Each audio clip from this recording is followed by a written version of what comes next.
Hello everyone, welcome back to my YouTube channel. लोगोफोर आं दा क'क्राझार फकिरा ग्राम राबापारा पारटुलि आश्रमाव दंफैयो आरोना मन्दिर गोदान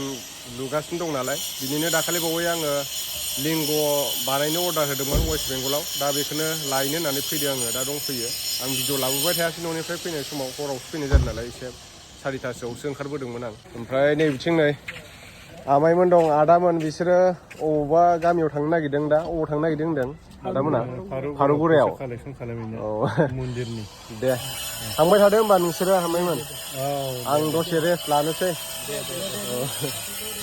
दे नै मन्दिर गोदाना नैबेनो आरोना लोगोफोर रं कालार खालामगासिनो दङ टाइल्स एसे लागायनांगौ दं नालाय टाइल्स लगायगासिनो दं मिस्ट्रिफ्रा नै जाजोबाखै नै बिथिं आइनि आफानि सिंहासन कालार खालामगासिनो दं ओमफ्राय नैथिं आनैमोन आब'मोन बिबार गायगासिनो नै गोदान जाबाय नालाय मन्दिरा माबायदि नांदों आनै मन्दिर गोदानखौ एसे खोन्थाहरदो मोजां नांबाय ने जाजोबथ'वाखै आरो नै टाइल्स लगायगासिनो दासो नैबेलाय बेहाय टाइल्स लगायबावनांगौ दङ हास्लाबनाय नंलादां 12 तारिखआवनो अपेनिं दं नालाय डिसेम्बरनि 12 तारिख दिनै 2 तारिख थांबाय नै बिथिं सिङाव मिस्ट्रिफ्रा नै खामानि मावगासिनो दङ नै बिदिनो आरोना मन्दिरा सिङावबो नै एसे कालार होबावनांगौ दङ बिराद गोजौ जाबाय नै बेहायनो बहायगोन आरो लिंगखौ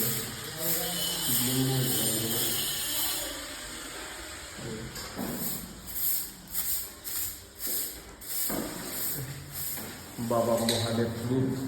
फट' लानानै बेहाय जाजोबाखै वालाव माने टाइल्स लगायजोब्बाय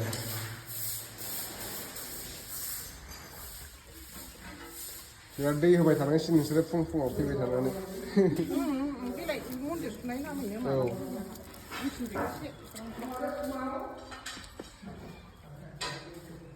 गानिया नोंसोरनि बिनानावना फिसाजो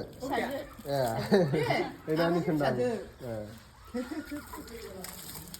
गोबोर हासार होनो मोनबावनांगौमोन बेहाय होदों फैबा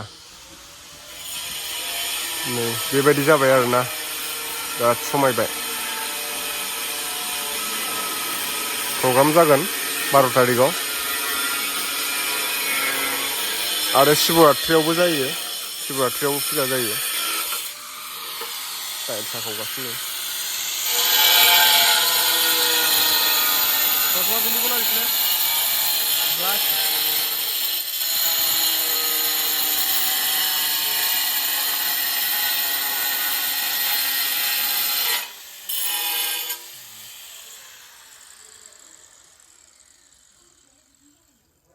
नै बेहायबो कालार फुनगासिनो दं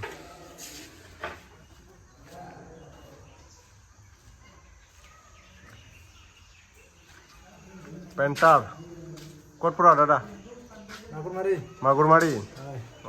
কিমান বছৰ হৈছে এইটো কাম কৰি থাকাটো 5 বছৰমান হৈছে না